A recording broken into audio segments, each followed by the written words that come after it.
Subscribe for untold royal moments that history never explains. The morning started like any other at Kensington Palace.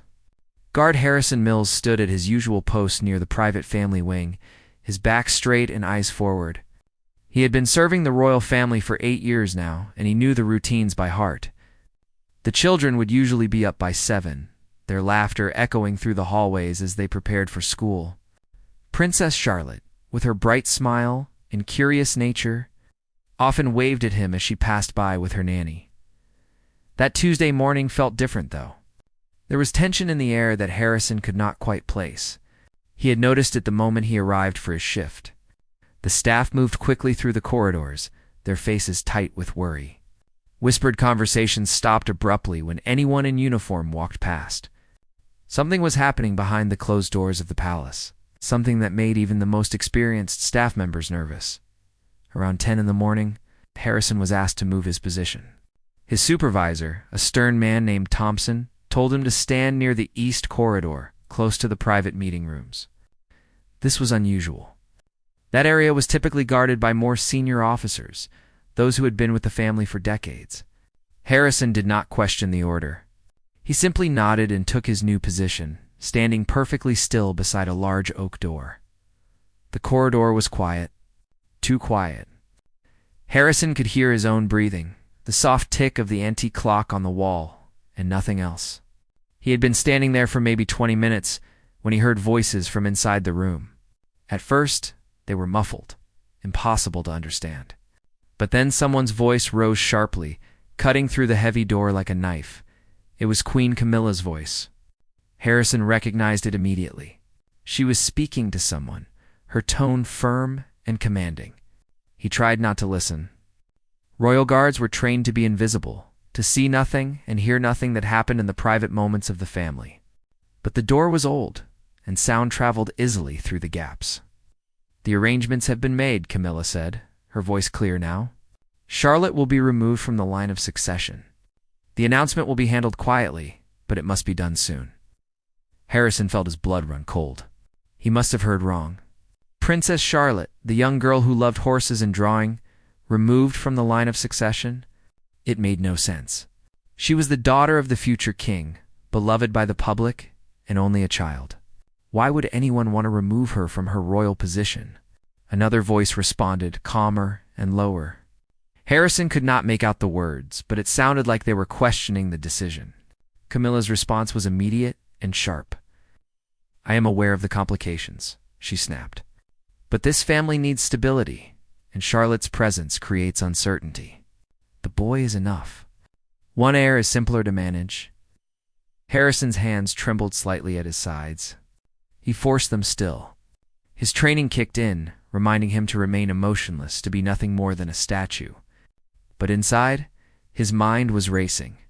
Was the queen consort really planning to push Princess Charlotte aside? And if so, why? What possible reason could justify such a drastic action? The conversation inside continued, but the voices dropped lower again. Harrison strained to hear without appearing to move. He caught fragments of sentences, words like advisors, public perception, and legal documentation. It sounded like a plan that had been carefully thought out. Not just an angry outburst. Minutes passed like hours. Harrison's legs ached from standing so rigidly, but he did not dare shift his weight. Finally, he heard footsteps approaching the door from inside. His heart hammered in his chest. He fixed his eyes straight ahead, his face a perfect mask of neutral professionalism. The door swung open. Queen Camilla stepped out first, her expression composed and regal. She wore a cream-colored suit, pearls at her neck, and her hair was perfectly styled. She glanced at Harrison briefly, her eyes passing over him as if he were simply part of the furniture. Behind her came 2 advisors, both men in dark suits carrying leather folders. They looked serious and uncomfortable. Camilla walked past without another glance, her heels clicking sharply on the marble floor. The advisors followed, speaking in low tones to each other. Harrison waited until they had turned the corner before he allowed himself to exhale. His mind was spinning. What was he supposed to do with this information? Royal guards took an oath of discretion. They were never supposed to reveal what they heard or saw while on duty. It was a sacred trust, one that could end careers and destroy lives if broken. But this was different. This was not about a private argument or a personal matter. This was about a child, a princess, being removed from her rightful place in the royal family. Harrison thought about Princess Charlotte, her innocent smile, the way she always thanked the guards when they opened doors for her. She did not deserve this. Whatever political games were being played, she was just a little girl. Harrison finished his shift in a daze. He went through the motions automatically, changing position when ordered, nodding to other guards, maintaining his professional demeanor. But inside, he was torn apart. By the time he was finally off duty and walking to the staff quarters, he had made a decision. He could not keep this secret. Someone needed to know what was being planned. The question was, who? He could not go directly to Prince William or Princess Catherine. Royal guards did not have that kind of access, and even if they did, approaching them with such information would be seen as wildly inappropriate. He could tell his supervisor, but Thompson was old school, a man who believed in following orders and never questioning authority. He would probably just tell Harrison to forget what he heard and threaten him with dismissal if he spoke about it. Harrison sat on his narrow bed in the staff dormitory, his head in his hands. The other guards in the room were laughing about something, playing cards and enjoying their free time. He could not join them. The weight of what he knew pressed down on him like a physical thing. That night, he barely slept. Every time he closed his eyes, he heard Camilla's voice saying those words, "Charlotte will be removed from the line of succession." He imagined the little princess learning the news, confused and hurt, not understanding why she was being pushed aside. He thought about the public reaction, the scandal it would cause, and he wondered if there was more to this plan than he had overheard. By morning, Harrison had dark circles under his eyes, but his mind was clear. He knew what he had to do. There was one person he could trust, one person who might actually be able to do something with this information. His uncle, Gerald Mills, was a retired palace secretary who had worked closely with the late Queen Elizabeth for 30 years. Gerald still had connections throughout the palace, and more importantly, he understood the complex politics of the royal family better than anyone Harrison knew. Harrison requested a day off, citing a family emergency. His request was approved without question. He took the train to his uncle's house in Sussex, rehearsing what he would say during the entire journey. Gerald lived in a small cottage surrounded by gardens, a peaceful place that felt a world away from the tension of the palace. The old man was surprised to see his nephew on his doorstep, but he welcomed him warmly. They sat in the garden with tea, and Harrison told him everything.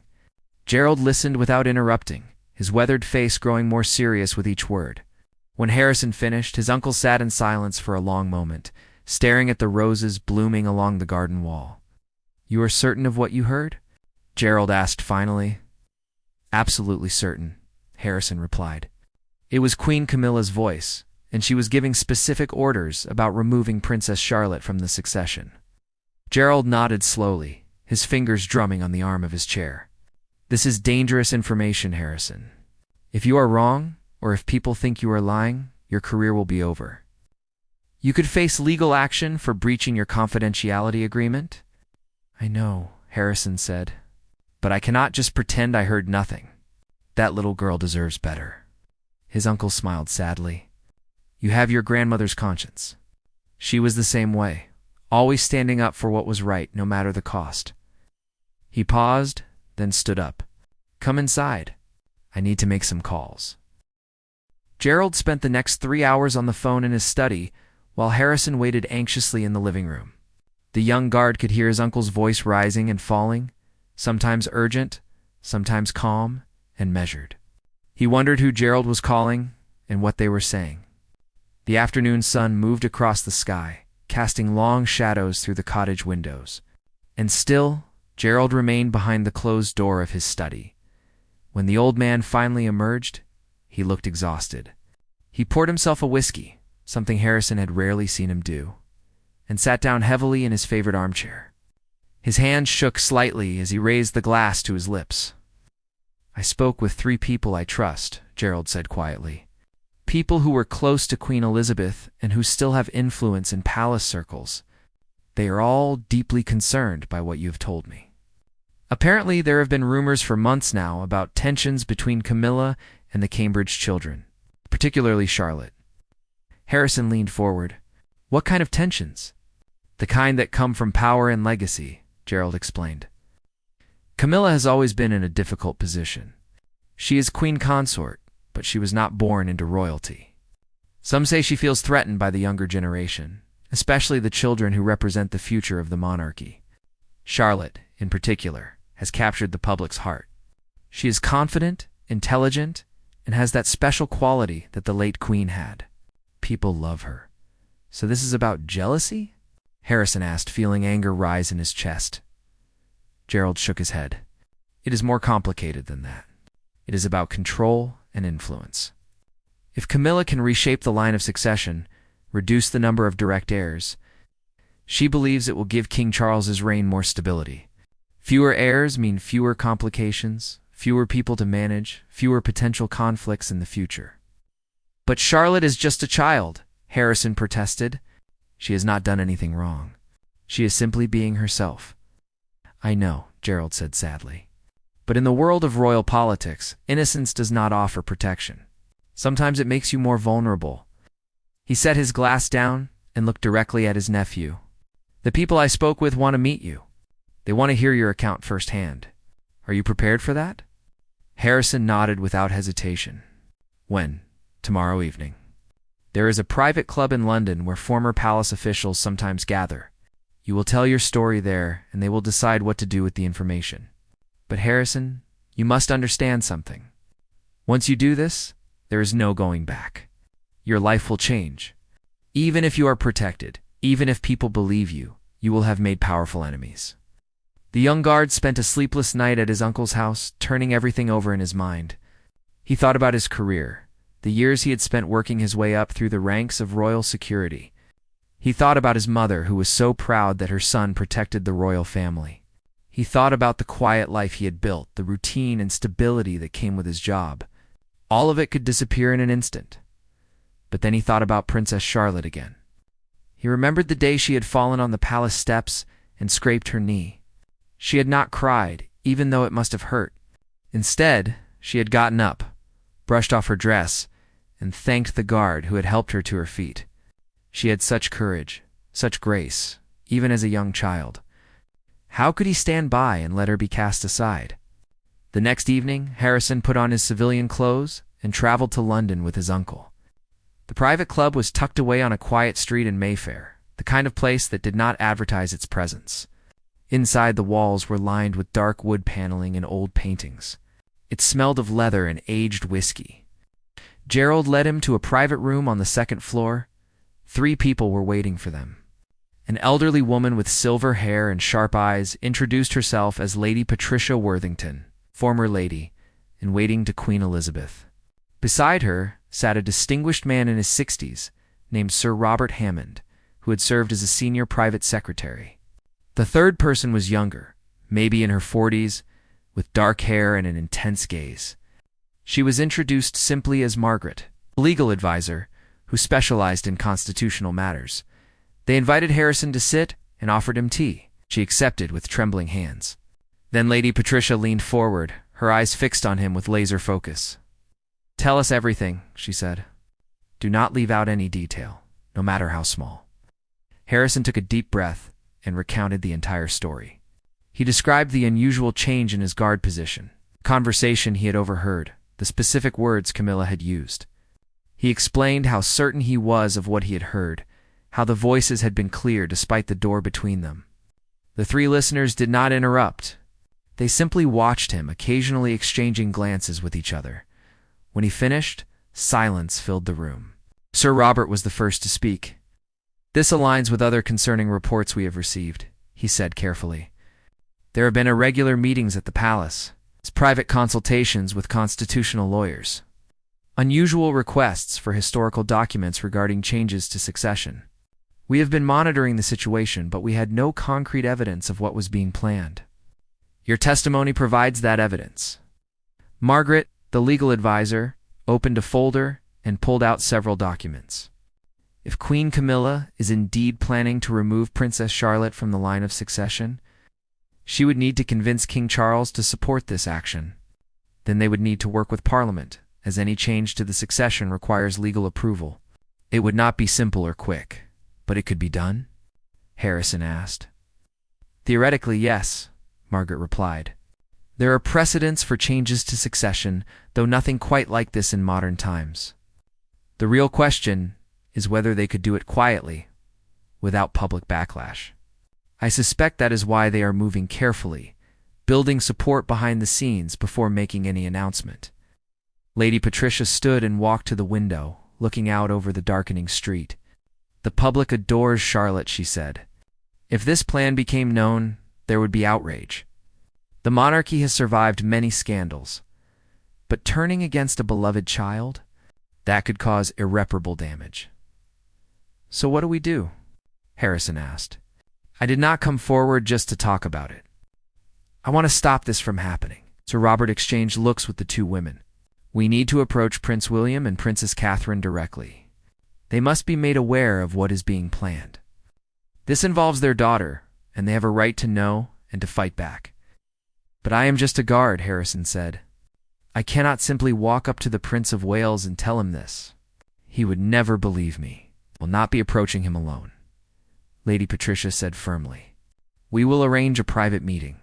Our connections and reputations will lend credibility to your account. William is a thoughtful man, and he trusts those who served his grandmother faithfully. He will listen. The meeting was arranged for 3 days later. In that time, Harrison returned to work at the palace, trying to act normal, despite the anxiety eating away at him. He noticed more strange things during those days. Private meetings that were not on any official schedule. Advisors coming and going at odd hours. And once, he saw Queen Camilla speaking intensely with a man he did not recognize, their conversation stopping abruptly when they noticed him nearby. On the evening of the meeting, Harrison was picked up by a private car and driven to a secure location outside London. He had been told it was a property occasionally used by the royal family for private matters, away from the prying eyes of the palace staff and media. His uncle rode with him, offering quiet reassurance. Inside the house, they were led to a comfortable sitting room. Harrison's heart pounded so hard, he thought everyone must be able to hear it. And then Prince William walked in. The Prince of Wales looked tired. There were lines around his eyes that Harrison had not noticed before, and his expression was serious. Princess Catherine entered behind him, elegant, even in casual clothes, but her face showed deep concern. They were followed by Lady Patricia, Sir Robert, and Margaret. William shook Harrison's hand firmly. I understand you have information about my daughter, he said without preamble. Please sit down and tell me everything. So Harrison told his story again, this time looking directly at Charlotte's parents. He watched their faces change as he spoke. Catherine's hand went to her mouth. William's jaw tightened with barely controlled anger. When Harrison finished, silence hung heavy in the room. Are you absolutely certain? William asked, his voice dangerously quiet. I am certain, Your Royal Highness, Harrison replied. I would not have come forward if I had any doubt. William stood and walked to the fireplace, his hands clenched into fists. Catherine looked at Lady Patricia with tears in her eyes. I knew something was wrong, Catherine said softly. Charlotte has been asking questions lately. She heard staff whispering and wanted to know why people seemed sad around her. I told her it was nothing, but I felt in my heart that something was happening. William turned back to face the room, his face set with determination. Thank you for bringing this to our attention. You have shown tremendous courage, and I will not forget it. Now, we need to discuss how to stop this. The room transformed into a war council. Margaret spread her legal documents across a table while Sir Robert pulled out a notepad to take notes. Lady Patricia sat beside Catherine, offering quiet support as the princess wiped away her tears and composed herself. William paced slowly, his mind clearly working through strategies and possibilities. We need to understand the full scope of this plan, William said. His voice steady now, despite the anger Harrison could see burning in his eyes. Who else is involved? What legal groundwork has already been laid? And most importantly, does my father know the details of what Camilla is planning? Margaret looked up from her documents. Based on what Harrison overheard, it sounds like King Charles has at least given his approval, if not his full support. Camilla could not proceed with something this significant without his knowledge. The question is whether he understands the implications, or if he is being influenced without seeing the complete picture. "Oh, my father loves his grandchildren," William said firmly. "I cannot believe he would willingly hurt Charlotte. But Camilla has always had a strong influence over him. If she has presented this as necessary for the stability of his reign, he might have agreed without thinking it through." Catherine spoke up, her voice stronger now. "We need to speak with Charles directly. He needs to understand that this is not just about succession or stability. This is about his granddaughter, a child who has done nothing wrong. He needs to see what this would do to her." "I agree," William said. "But we must be strategic. If we confront him openly and Camilla is present, she will defend her position, and we will end up in an argument that goes nowhere. We need to speak with him privately, when we can present the facts calmly and give him time to think without her influence." Sir Robert cleared his throat. "There is a state visit next week. King Charles will be traveling to Scotland for 3 days. Queen Camilla was originally scheduled to join him, but I can check if those plans have changed. If she stays behind, that might be your opportunity." William nodded. "Find out. In the meantime, we need to document everything. Harrison, I need you to write down exactly what you heard, word for word if possible. Include the date, time, location, everything. Margaret, I want you to research what legal protections Charlotte has under current succession law. Can this even be done without an act of Parliament? What safeguards exist?" "I am already looking into it," Margaret assured him. "Preliminary research suggests that removing a direct heir would require significant legal justification and parliamentary approval. It is not something that can be done quietly or quickly, which gives us time to build our case," Lady Patricia added.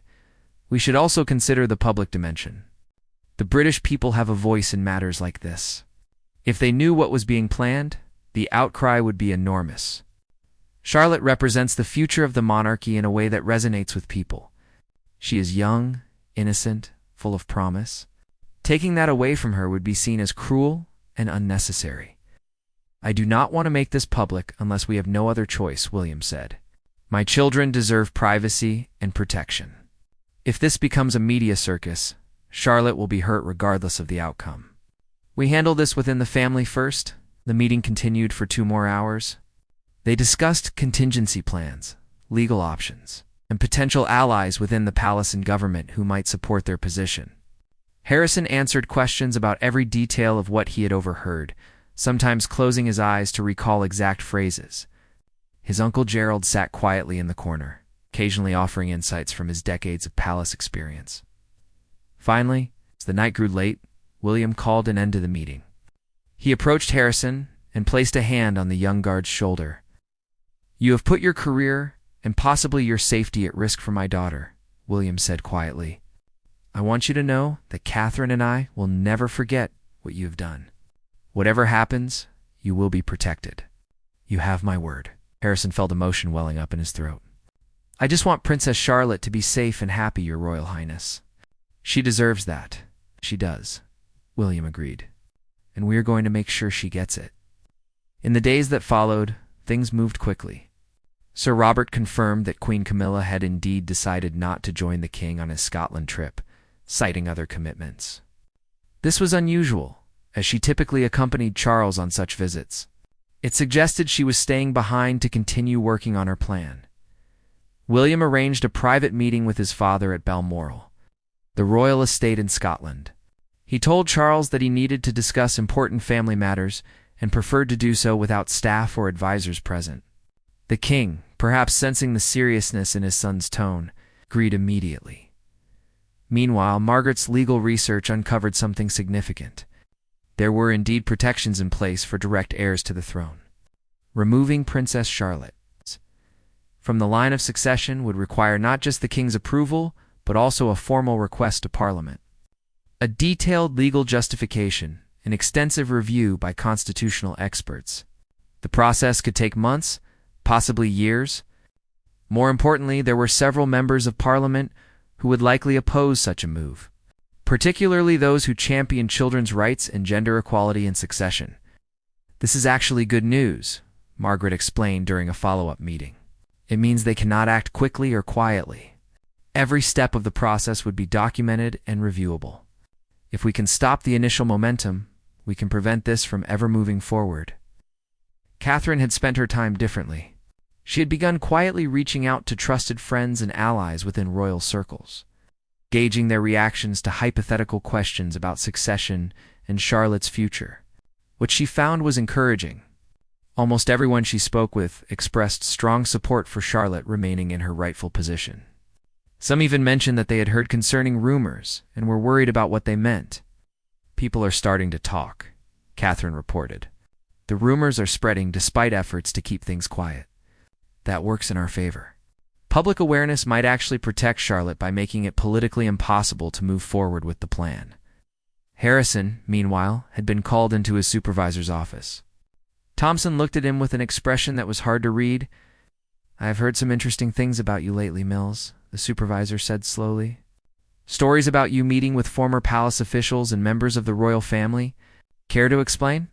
Harrison's heart sank. Someone had been watching him. He thought quickly, knowing that he needed to protect the others while not lying directly to his superior. "I was approached with concerns about security protocols," Harrison said carefully. "As a guard who works in sensitive areas, they wanted my observations about certain matters. I cooperated because I believe in doing my duty." Thompson studied him for a long moment. Then, surprisingly, the older man's stern expression softened slightly. "I served Queen Elizabeth for 20 years, Thompson said quietly. "One thing she taught me was that sometimes doing your duty means standing up for what is right, even when it is uncomfortable, even when it puts you at risk." He paused. "I do not know exactly what you were involved in, Mills, but I can guess. Whatever it is, be careful. And know that not everyone in this palace supports everything that happens here." Harrison left the office feeling both relieved and worried. Thompson's words suggested that there were others who were aware of the situation and might be sympathetic. But they also confirmed that his activities had been noticed. He would need to be even more careful. The day of William's meeting with King Charles arrived. The prince flew to Scotland early in the morning, carrying with him a folder of documents that Margaret had prepared. These included Harrison's written testimony, legal analysis of the succession issue, and information about public sentiment regarding Charlotte at Balmoral. Father and son met in the king's private study. William later described the conversation to Catherine and the core group helping them. Charles had been surprised by the confrontation, initially defensive of Camilla and her intentions. But as William calmly presented the evidence and explained the implications, the king's demeanor changed. He did not realize how far things had gone, William told them. Camilla had presented it to him as a way to simplify succession and reduce future conflicts. She told him it was what his advisors recommended. But when I showed him the legal analysis and explained what this would actually mean for Charlotte, what it would do to her emotionally and psychologically, he was horrified. "Does he understand that this cannot happen?"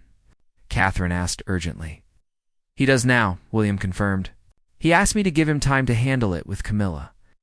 He wants to stop this plan himself, to make it clear that it is not going to move forward. He is angry that things went this far without him seeing the full picture." It seemed like a victory, but Lady Patricia warned them to remain cautious. "Camilla will not give up easily if she has invested this much effort in the plan. We need to make sure the king follows through, and that the plan is definitively ended, not just postponed." Her caution proved wise. 2 days after Charles returned from Scotland, there was an emergency meeting at Buckingham Palace. Harrison, still on duty, noticed unusual activity. Senior advisors were called in, lawyers arrived with briefcases, and there were raised voices coming from private offices. According to sources that Sir Robert had within the palace, Camilla had indeed confronted Charles about his conversation with William. She had argued passionately for proceeding with the plan, claiming that the future of the monarchy depended on it. But Charles, to his credit, stood firm. He told her that no plan involving his grandchildren would move forward without his complete understanding and approval, and that he did not approve of removing Charlotte from succession. The confrontation had been heated. Staff members reported hearing the queen consort's voice raised in anger, something that rarely happened. But in the end, Charles had made his decision clear. The plan was cancelled. No legal proceedings would be initiated. Charlotte's position in the line of succession would remain unchanged. The weeks following the cancelled plan were tense at the palace. Harrison could feel the shift in atmosphere every time he reported for duty. Queen Camilla maintained her public appearances and royal duties with perfect composure. But those who worked closely with the family noticed a coolness between her and Prince William's family. Formal politeness replaced the warmth that had existed before, at least in public. Harrison himself was quietly transferred to a different position. Officially, it was described as a promotion, moving him to a role with more responsibility in coordinating security for royal events. In reality, he understood it was protection. By moving him away from his regular posts near the private family quarters, his supervisors were making it harder for anyone who might want to retaliate against him to have access. Thompson, his old supervisor, had shaken his hand firmly on his last day and told him he had done the right thing. The young guard adapted to his new role. Grateful that his career had not been destroyed by his decision to speak up, but he remained vigilant, aware that palace politics could be treacherous, and that not everyone had forgotten his involvement in stopping Camilla's plan. Prince William requested a private meeting with Harrison about a month after everything had been resolved. They met in a secure office away from the main palace, with only Catherine present. The prince and princess both looked more relaxed than the last time Harrison had seen them, though there was still concern in their eyes. "I wanted to thank you properly," William said, gesturing for Harrison to sit. "What you did required extraordinary courage. You risked everything to protect my daughter, and I cannot express how grateful Catherine and I are for that. I only did what was right." "Your Royal Highness," Harrison replied. Catherine smiled warmly at him. "Many people know what is right but lack the courage to act on it. You are not one of those people. Charlotte is safe because of you, even though she will never fully understand what you did for her." "How is she?" Harrison asked. "The princess? Does she know anything about what happened?" William shook his head. "She knows nothing of the specific plan, and we intend to keep it that way. She is too young to carry that burden, but she has noticed that things are different between her grandparents. Children sense these things, even when adults try to hide them. We are working on maintaining normalcy for all our children," Catherine added. "They continue their education, their activities, their friendships. We do not want this ugliness to touch their lives more than necessary." William pulled out an envelope and handed it to Harrison. "This is a personal letter of commendation from my father and me. It will be placed in your permanent file. While we cannot publicly acknowledge what happened for obvious reasons, this letter will ensure that you are recognized within appropriate circles. It may help your career in ways that might not be immediately obvious." Harrison accepted the envelope with a sense of unreality. A personal commendation from the King and the Prince of Wales. It seemed impossible that a simple guard who had just been doing his job could receive such recognition. "There is something else," William continued. "We have made arrangements to protect you going forward. If you ever face any difficulties related to what happened, any threats or attempts to harm your career, you are to contact this number immediately." He handed Harrison a card with a private phone number. "Someone will always answer, and help will be provided. You have our protection for life." "I do not know what to say," Harrison managed, his voice thick with emotion. "Say that you will continue being the good man you are," Catherine told him gently. "That is all we ask." The meeting ended with handshakes and warm thanks. As Harrison left, he felt a profound sense of satisfaction. He had done something that mattered, something that had made a real difference. Princess Charlotte would grow up with her rightful place in the royal family intact, unaware of how close she had come to losing it. But the story did not end there. In the months that followed, subtle changes rippled through the palace structure. Several of Camilla's closest advisors were quietly reassigned to different roles or chose to retire. New people were brought in. Individuals with strong track records of supporting the broader royal family rather than personal agendas. It was clear that King Charles was taking steps to ensure that something like this could never happen again. Gerald Mills received a visit from Lady Patricia Worthington, who thanked him for his role in the affair. The old palace secretary was offered a position as a special consultant on historical royal matters, a largely honorary role that came with a modest stipend and the satisfaction of being useful again. He accepted with pleasure. Margaret, the legal advisor, was asked to prepare a comprehensive report on succession law and protections for royal heirs. Her work would be used to strengthen existing safeguards and clarify procedures, making it much more difficult for anyone to attempt what Camilla had tried to do. She threw herself into the project with dedication, determined to create something that would protect royal children for generations to come. Sir Robert Hammond and Lady Patricia continued their unofficial roles as elder advisors, people William and Catherine could turn to for guidance on navigating the complex world of palace politics. They had proven their loyalty and wisdom, and the younger royals valued their perspective.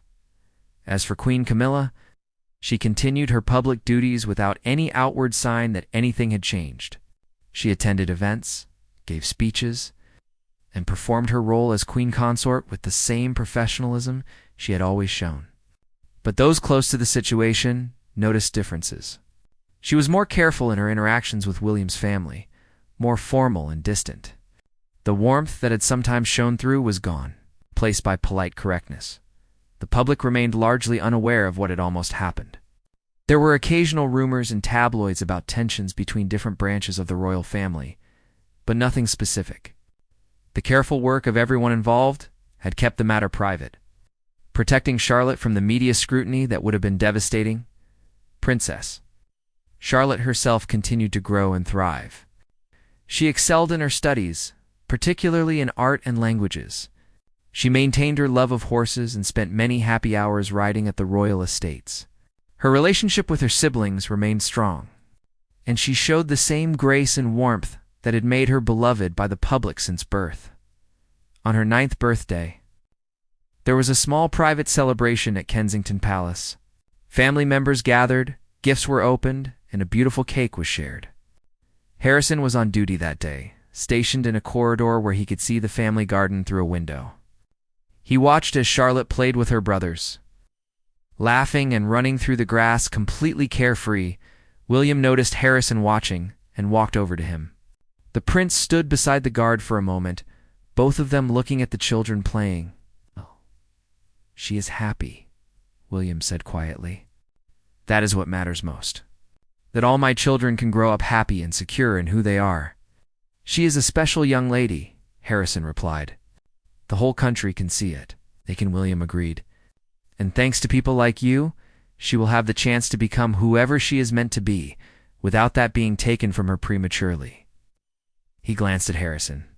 "You know, Charlotte asked about you the other day. She remembered that you were always kind to her when she was younger. She wanted to know if you were still working at the palace."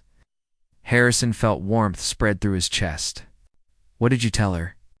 "I told her that you were doing very important work keeping the royal family safe," William said with a slight smile. "Which is absolutely true. She said to tell you thank you for being so nice to her. She said you have a good smile." The guard had to blink back sudden moisture in his eyes. "Please tell Her Royal Highness that it was my honor, and that her smile brightened many of my days." William nodded, understanding passing between them.